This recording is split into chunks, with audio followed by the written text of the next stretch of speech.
Hi, everyone, and welcome to the Child Anxiety Fact Podcast. My name is Dawn Friedman, and I'm the owner of Child Anxiety Support, a membership for parents of anxious kids. I have my master's in clinical counseling and additional postgraduate training in child anxiety disorders, including exposure and response prevention and the Supportive Parenting for Anxious Childhood Emotions program, or SPACE program, which was designed by Dr. Ellie Lebowitz at the Yale Child Study Center. I'm also certified in infant-toddler mental health. FACT stands for Frequently Asked Questions, and each week I'll be answering your questions about childhood and teen anxiety. Let's get started. Hey everyone, I got word from someone on Instagram that unfortunately the first version of this podcast didn't actually record. It only showed up at about 27 seconds. So I'm re-recording it, but I won't have time to edit it. So I apologize in advance for any weirdness. But this was such an interesting episode that I wanted to make sure that it got up there. Because this week's question is, how do you calm down an anxious child? And actually, it was much more specific. I'm going to go ahead and read the whole thing. This is a quote. How can I help my anxious child calm down when they get upset? I remind them to practice their breathing tools and mindfulness and try to reason with them, but instead things escalate.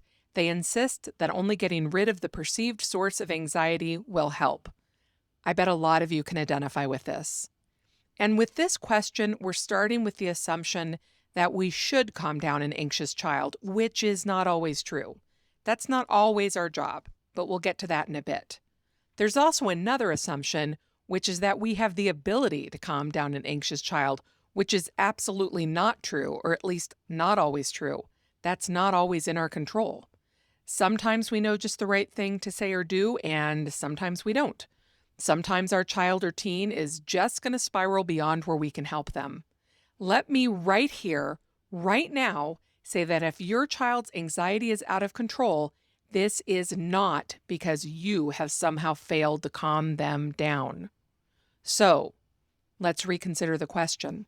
First, hats off to this parent for teaching their child coping tools, because that's certainly part of what we need to do as parents. We can't make them use them, but we can teach them those tools and encourage them to use them. And we can create a family climate where people are practicing calm, and it is indeed a practice. That means we need to be doing it on the regular and not just when it's needed. Remember last week we talked about ways to model anxiety, but we can also model calm. That's in our control. We can choose to learn those things and to model those things and to overtly teach those things. Calm shouldn't be a separate event that happens only when people are anxious. In other words, we shouldn't just practice breathing when we need it. Calm needs to be built into the everyday functioning of our families. So when you're sitting with a cup of tea, listening to your favorite podcast, that's you modeling calm. Good for you. Or when you say, listen, I had a bad day at work, so I'm going to need to go for a walk. That's you modeling calm. Fantastic.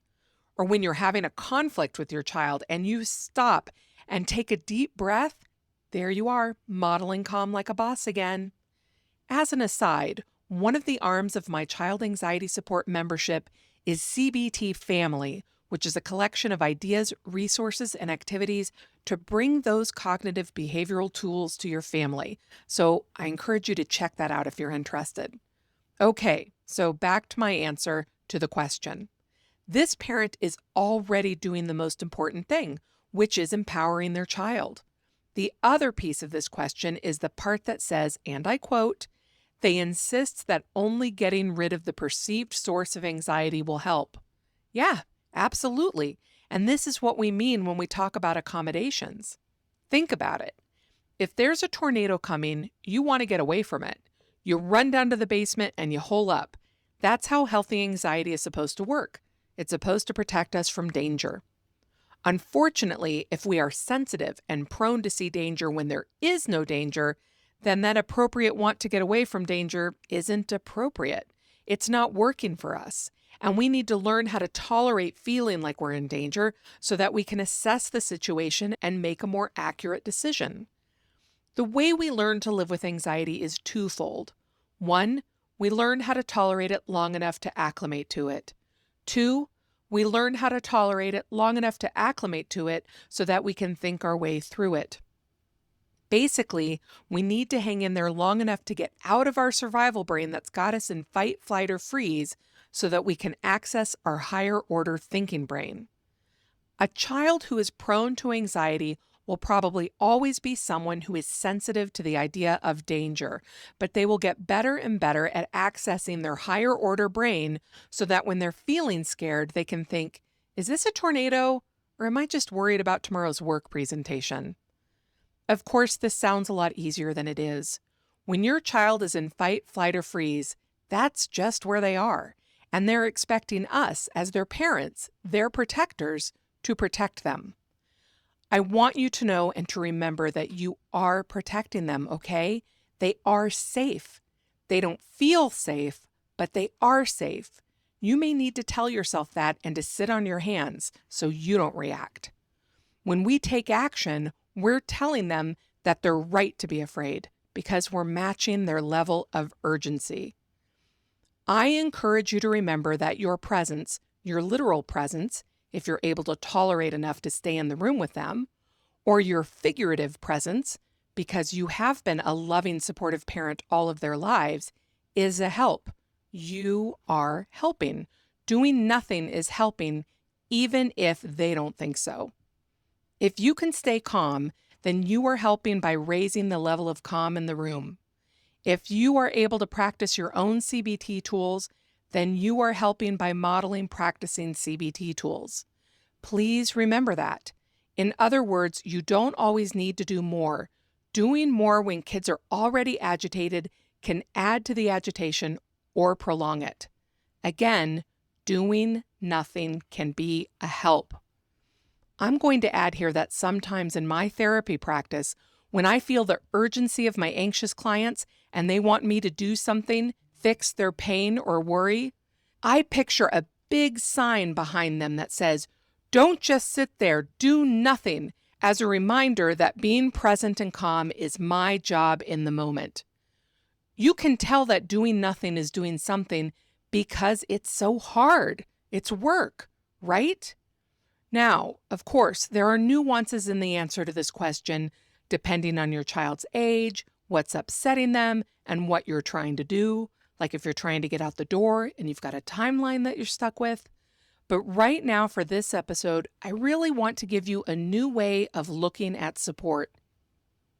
Next time your child is flipping out and you feel the urge to calm them, take a step back, even if it's just for a second or two, and remember that sometimes the only way out is through, and learning to tolerate the distress of anxiety is a skill that our anxious kids need to learn, and that we need to learn.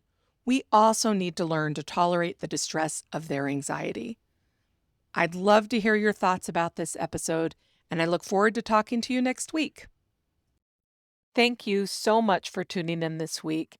If you have a question you would like me to answer on the show, please go to childanxietysupport.com/FAQ. And if you'd like to learn more about the Child Anxiety Support membership, please go to childanxietysupport.com. The membership offers courses, live events, and community to help you design a personalized program to free your family from the trap of child anxiety. I hope you'll consider subscribing to the podcast and sharing it with any friends or family who you think might find it helpful.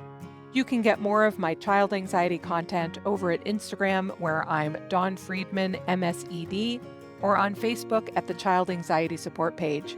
Thanks again, and have a great week.